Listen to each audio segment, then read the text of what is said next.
Before you watch another second of any news channel today, I need you to hear one sentence, just one. This sentence was spoken on a private corporate call this week by a senior energy CFO whose company supplies fuel to millions of people across America. He was granted anonymity so he could speak freely. And what he said, when he thought only other executives were listening, when he taught, was this: "We are worried about what's the worst thing that can happen here. Not a politician, not a general, not an analyst paid to sound alarmed. The person responsible for keeping the lights on and the trucks moving at one of America's largest energy companies. Worried about the worst thing. And here is what you need to understand before this script is over. The worst thing that CFO is losing sleep about is not a missile strike. It is not a carrier battle. It is not even $120 oil. The worst thing is a number that the Federal Reserve Bank of Dallas published this week in a research paper that almost nobody read. That number is 9. And in the next 20 minutes, I'm going to show you exactly what 9 means, who it destroys, how it reaches into your life specifically, even if you have never bought a drop of oil and never will, and why the Strait of Hormuz is not just a shipping lane for tankers you will never see. It is the hidden wire that connects to your grocery bill, your medicine cabinet, your phone, your job, and the retirement account that is supposed to be your future. Stay with me, because this gets significantly worse before I show you the way out. Most people think this is a story about oil. It is not. Oil is just the first domino. And to understand what happens when the first domino falls, you need to understand one geographic fact that will permanently change how you see a map of the world. The Strait of Hormuz is 21 miles wide at its narrowest point. 21 miles. You could drive it in 20 minutes. It sits between Iran on the north and Oman on the south. And through those 21 miles, every single day in normal times, flows 20 million barrels of oil. 20% of everything the entire planet consumes. Not 20% of Middle Eastern oil, 20% of all oil on Earth. Right there. 21 miles. One choke point. And as of March 4th, 2026, it is closed. Iran's IRGC commander appeared on camera and said, and I want you to hear the exact words, "Any vessel attempting to pass through the waterway will be set ablaze." Not warned, not turned back. Ablaze.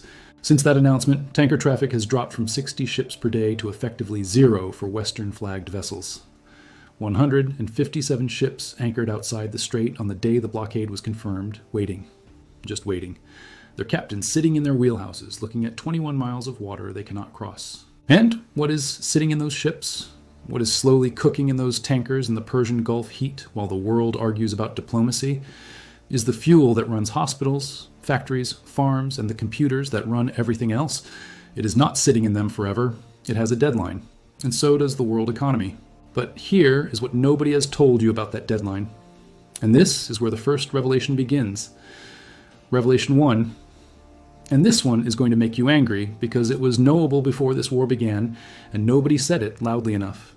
The world has been pretending for 26 days that emergency oil reserves can fix this. They cannot. Here's the math, and it is the most important math you will hear today. The IEA, the International Energy Agency, made the most dramatic decision in its 50-year history. It ordered a coordinated release of 400 million barrels from the strategic reserves of its 32 member nations. 400 million barrels. Sounds enormous. Until you do the division. Global oil consumption is 105 million barrels per day. 400 million barrels divided by 105 million barrels per day equals, are you ready? 3.8 days. The IEA released the largest emergency reserve in its entire history and bought the world less than 4 days of supply. The U.S. Strategic Petroleum Reserve at 415 million barrels covers 4 more days on its own. Add them together. 8 days. 8 days of coverage from the largest emergency reserves ever deployed in a single action. And the strait has been closed for 26 days. It closed on day 4 of this war. It is still closed on day 26. Al Jazeera's analyst said it plainly. The release may soften the shock and calm nerves temporarily, but it will remain limited as long as the fundamental problem, the freedom of tanker movement through Hormuz, remains unresolved. The emergency reserves are a band-aid on a severed artery, and the artery has been severed for 26 days. But here's the thing about the reserves that the IEA is not saying publicly. The thing that one energy economist told CNBC this week, the thing that every CFO on that private call already knows. You do not get to use those reserves twice. Revelation 2. The global economy did not just lose oil. It lost something that nobody is talking about.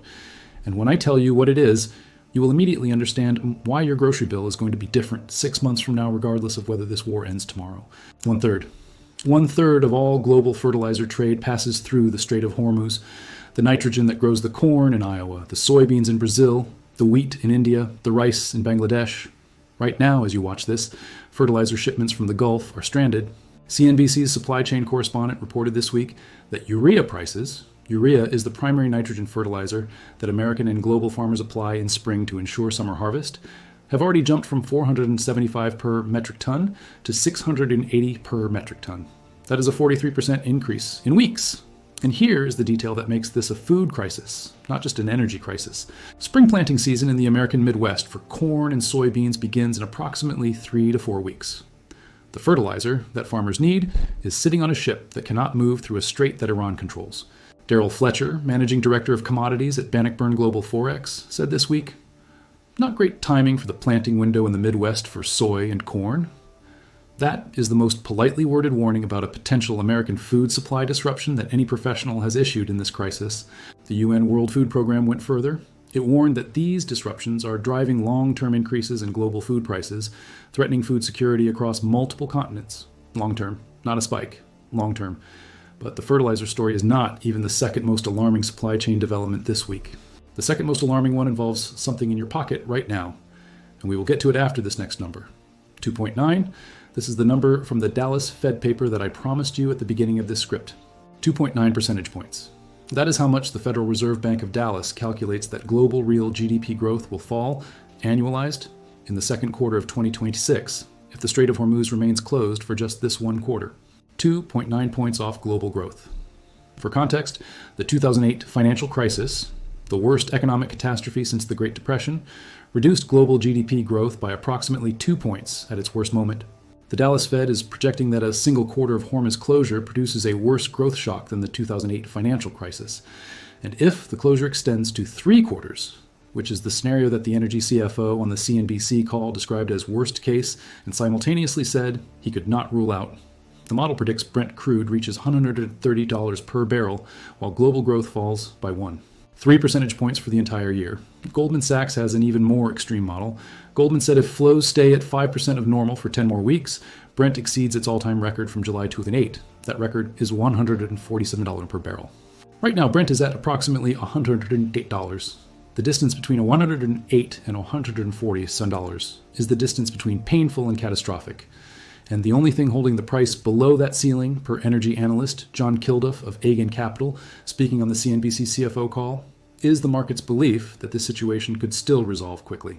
Kilduff said, and this is the sentence that every oil trader in London and Singapore and Houston is currently tattooed with, "We are just waiting here on the precipice to see if we take another leg higher.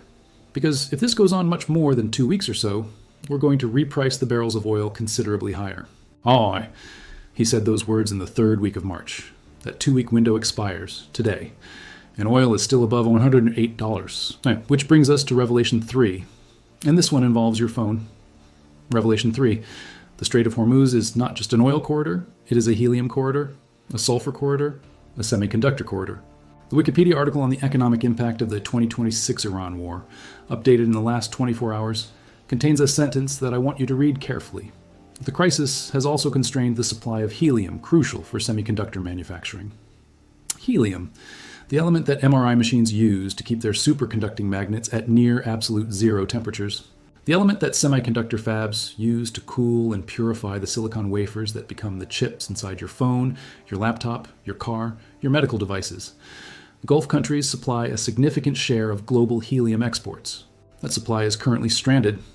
In the same 26-day window, sulfur exports from the Gulf countries account for 45% of global sulfur supply, have been disrupted, affecting everything from copper mining to pharmaceutical manufacturing to battery production. The near-total halt of tanker traffic has caused what the Wikipedia economic impact article calls a significant disruption in the global supply of sulfur, with Gulf countries accounting for roughly 45% of the global commodity. Sulfur is used to make sulfuric acid. Sulfuric acid is used to make fertilizer, to refine copper, to manufacture lithium batteries. This one strait, 21 miles wide, when it closes, simultaneously disrupts oil, natural gas, fertilizer, food production, helium, semiconductor manufacturing, sulfur, copper, battery production, and pharmaceuticals. The IEA chief, Fatih Birol, called it the greatest global energy and food security challenge in history. Not this year's challenge, not this decade's, history. And here is the part of that sentence that the news cycle has buried. He did not say energy challenge. He said energy and food security challenge, both. simultaneously, for the first time in recorded economic history. But the fourth revelation is the one that nobody has connected yet. The one that links an obscure Financial Times investigation published this week to a number that suggests someone, somewhere, knew exactly when Trump was going to blink. Revelation 4, $580 million. That is the size of bets placed on falling oil prices in the 15 minutes before Trump published his March 23rd statement postponing attacks on Iranian power plants. The statement that caused oil to drop and the Dow to jump 1,100 points. The Financial Times investigated and found that $580 million in short positions, bets that oil prices would fall, were placed with extraordinary timing, 15 minutes before Trump's announcement became public. The result of those positions, when oil dropped on the announcement, was enormous profits for whoever placed them. The Wikipedia Economic Impact article describes this directly. This resulted in speculation about insider trading and calls for further investigation. Insider trading. On an oil price move triggered by a presidential war statement, the Securities and Exchange Commission has not confirmed an investigation. Congress has not called a hearing, but the Financial Times found the trades. $580 million, 15 minutes before the announcement. In a war that has already cost 13 American lives, $7 billion per week in military expenditure, a 43% increase in fertilizer prices, 4+ gasoline in California, 0 tankers through the world's most important shipping lane, and a global growth shock that the Dallas Fed calculates is worse than the 2008 financial crisis. Someone placed $580 million in trades 15 minutes before the peace announcement. And the peace announcement turned out 48 hours later, when Iran denied it ever happened, to be, at best, incomplete, and at worst, Iran's own word for it. Psychological warfare used to manipulate financial and oil markets. You now know everything the news cycle has been too fragmented to show you in one place. The fertilizer crisis, the helium shortage, $147 Goldman ceiling, the Dallas Fed's 9 number, the $580 million trades, the 2-week corporate deadline that expires today. The world is not watching a war in the Middle East. The world is inside a war in the Middle East, and the 21 miles that started it all are still closed. Tonight, as you fill your tank, check the price. That number is the Strait speaking to you directly.